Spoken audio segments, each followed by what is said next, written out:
Hey guys, welcome to my channel. I'm a Jaya, and this is my newly established channel. And today I wanted to, well, first of all, happy National Women's Day, because today is International Women's Day, but it's probably not gonna be uploaded by that day. But I just wanted to shout out to all my women, doing big things.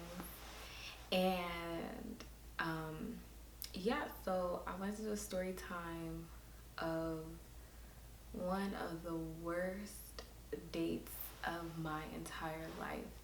And one of the reasons why I want to even talk about this is because I really want my channel to be a channel that, talks about my experiences and helping women out in general. And like, I want to do a video on how to know if an older guy is preying on you, because in this situation it was definitely some sketchy business.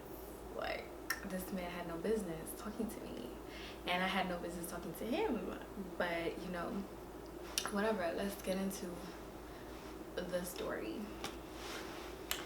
So this all happened in my senior year in high school, and I was a mess. Like, I was a mess because I had just gotten through a breakup, and that was my first love.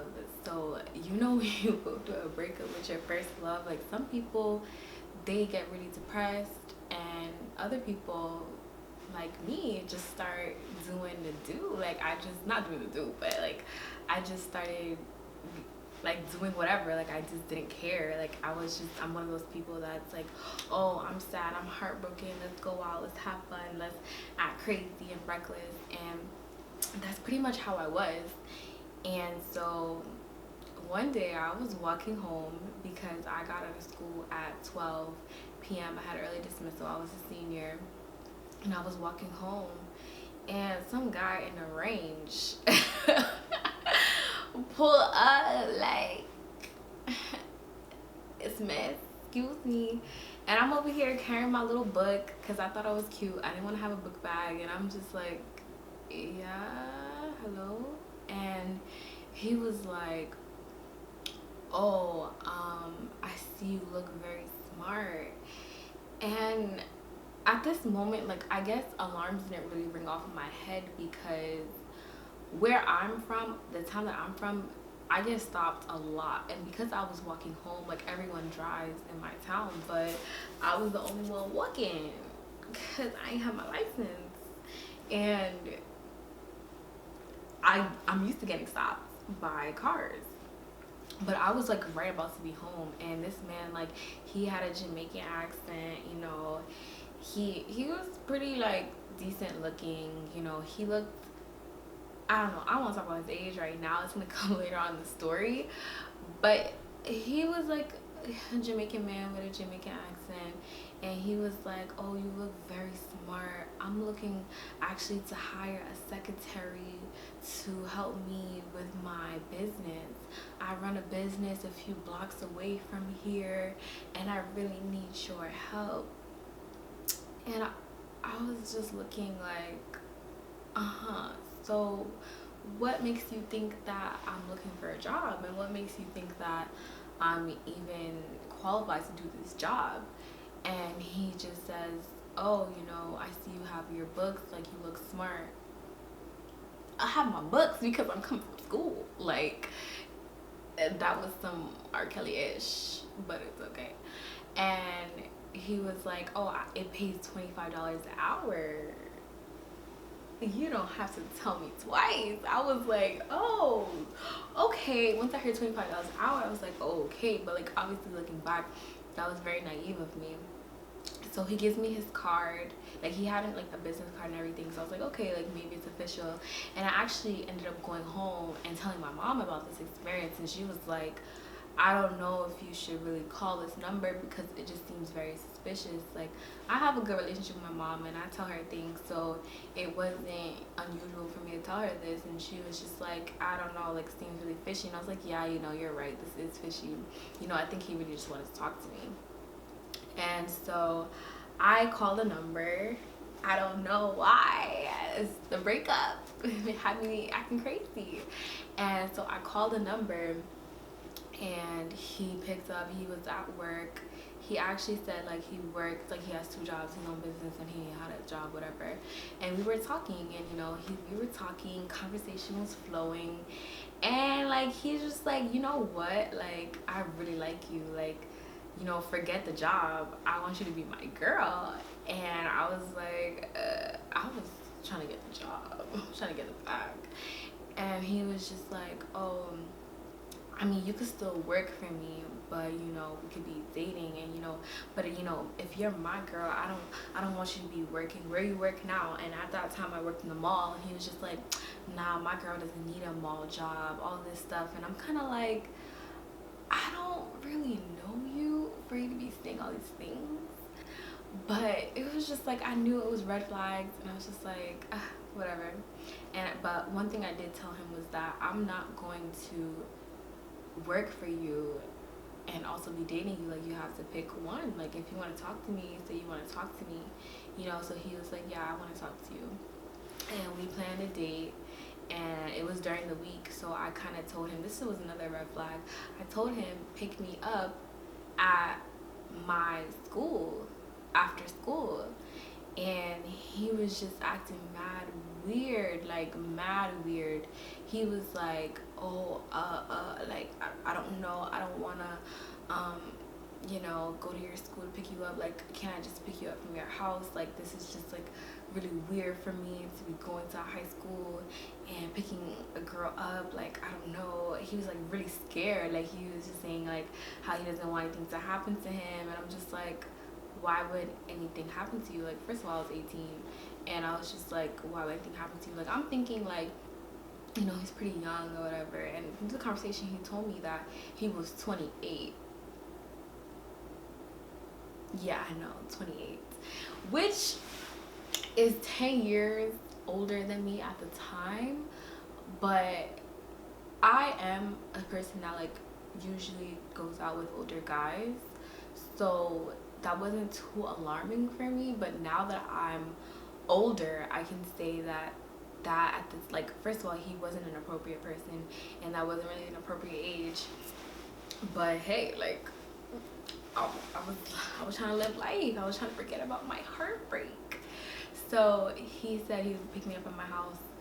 So it was like maybe like 3-4 days after I met him, maybe.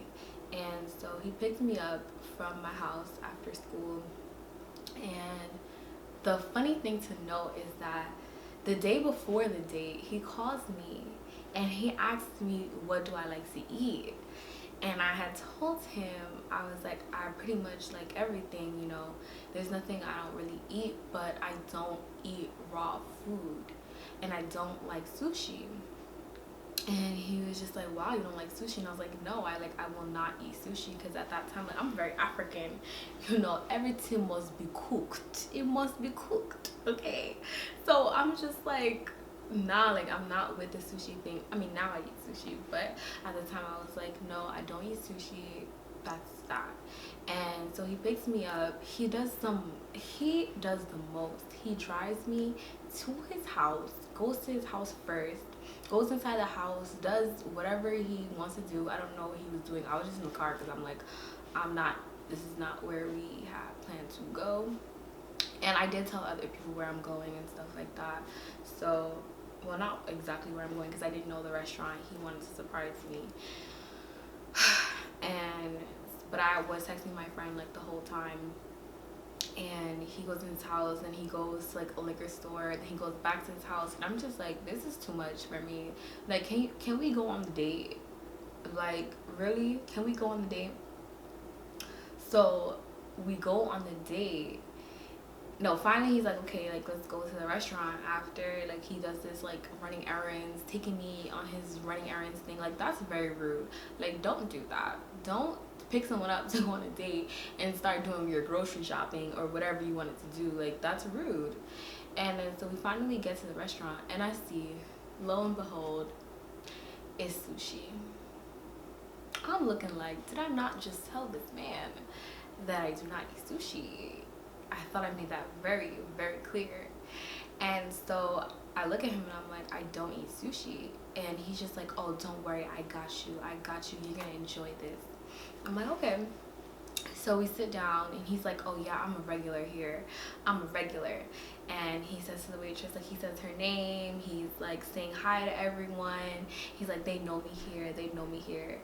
And acting like so, I think he was trying to impress me and I wasn't impressed, you know, but whatever. So we sit down and I'm looking at the menu and I'm not seeing anything I like. And the menu was kind of like in Japanese mostly, so I'm just like, yeah, I don't know what to order. And he was just like, oh, it's okay, I'm gonna order for you. Don't worry, I'll order everything for you. And I didn't like that because I want to make my own decision. Like, you're not going to take me on a date and then order it for me if I didn't ask you, like, oh, can you please, like, order me something because I don't really know this restaurant. I knew what I wasn't going to eat and what I was going to eat. So for you to order for me, that's rude. But he ordered for me, and then he orders wine. And I'm 18.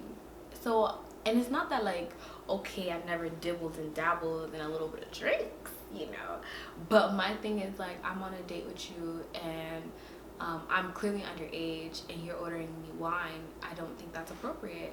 And I was like, I told him, I said, I don't want wine. He's like, this is not wine. I'm like, I'm not dumb. This is wine.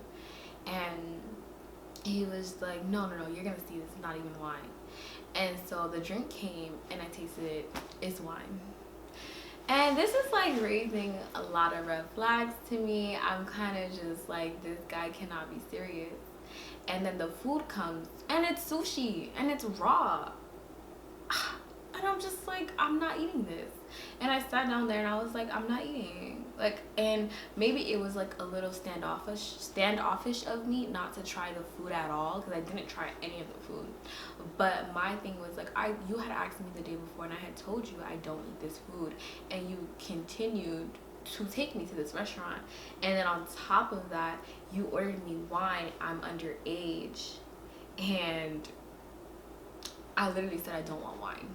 So it's like, I feel like I'm over here being bamboozled, being like taken for a run. Like, I don't know what you're trying to do and I don't like it. So I'm just like, but you know, like, I'm acting pretty chill with him, you know, because he did take me there and, you know, I need a ride back home. And no, he didn't pick me up from my house. I made him pick me up a little far from my house. Don't worry. But I'm on a date. I'm not eating anything. I'm not drinking anything. And like, he's just eating his life away, you know, talking, and he was being so cocky, so standoffish. And there's other patrons at the restaurant, and they're whites, and he's looking at them like, oh, why are they looking at me? They keep looking at me like I can't afford to eat in this place.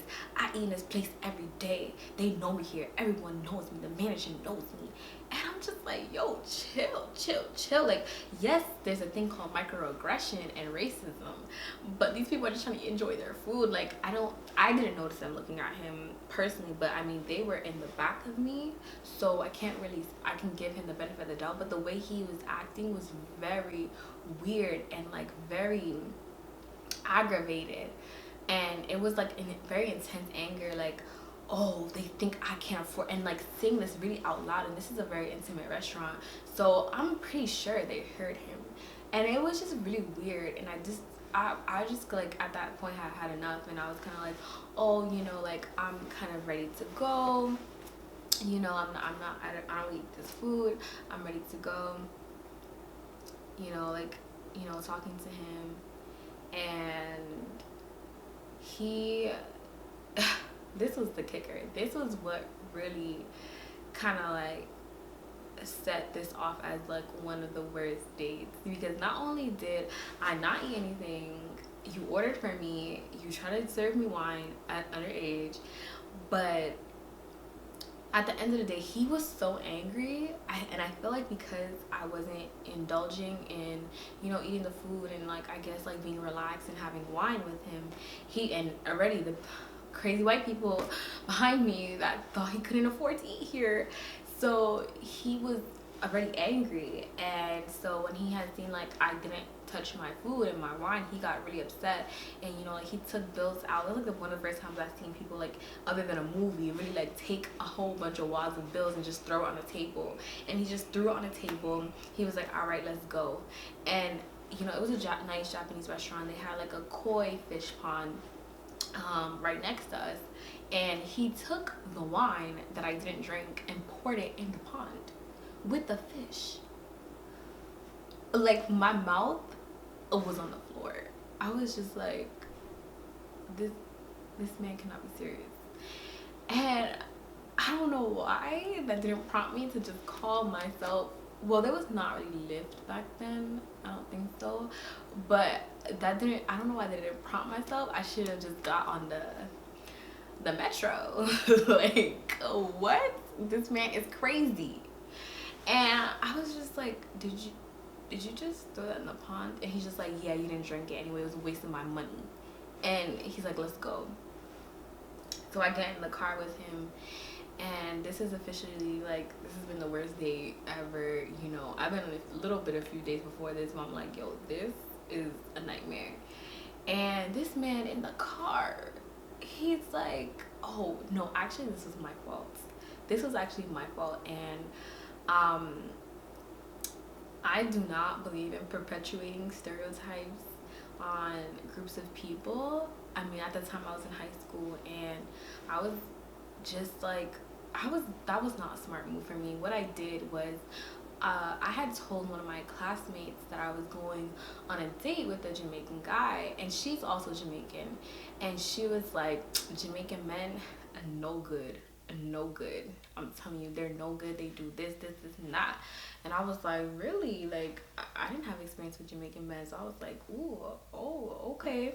So when he started doing these behaviors that were irrational and crazy, I was like, my classmate already told me, y'all Jamaican men, y'all no good, y'all crazy. And my son went crazy. Like, he started yelling. He started going off. How dare you say that to me? Like, he just started. I was honestly scared. I was so scared. Like, I'd never seen someone, like, he was already at 100, but this man went to 1,000. And I was just like, yo, this guy looked like he might hit me or do something to me. And he was cursing, saying all types of crazy nonsense to me. And I was just like, at this point, I just want to go home. Like, please just take me home at this point. Like, this man is insane. And so, like, he drops me off somewhere near my house, and I slammed the door. Like, I'm like, boom, like, my guy, this me and you never happen again. Like, this was a horrible ass date. And I went home, and that was basically the date. And come to find out, he was not 28. He was actually 32. I'm still scared of him till this day, because he kind of lives around me, but I haven't seen him. But what happened was that, like, I actually went out with him again. That's the thing about heartbreak. You continue to do stupid things. And I went out with him again, and I do have, like, a few more stories that have to do with him. Because he did call me and really apologized and said, like, you know, made up excuses to why he was acting like that. Like, he was very sorry. I should give him another chance. Like, really begging me on the phone. And so I gave him another chance, which I shouldn't have done. But stay tuned for my next video, and I'm gonna talk about how to know if an older guy is preying on you. Because while I am someone that does find older guys attractive, throughout my life experiences, I have seen that older men will try to prey on you as a younger girl. Like, we all know this. And there's some signs to see if, like, okay, this guy is a little bit older than you, but he's genuinely interested in you and not trying to take advantage of you. And there's other signs where it's like, no, this person is definitely preying on the fact that you're young, thinking you're dumb and innocent, and thinking like they can run one over on you, or even worse, like human trafficking. Like, I have a story where it's like, this guy was on some shady business, and the guy from the story, yeah. But you know, that's gonna be in my next video. So like this video if you liked my story, and leave a comment, subscribe, all that good stuff, and stay tuned for my next video, because it's gonna be a lot, especially for young girls. I think it's very important to have these tips and tools, because you know, not everyone talks to us about this kind of thing. So yeah, so bye guys, see you in the next one.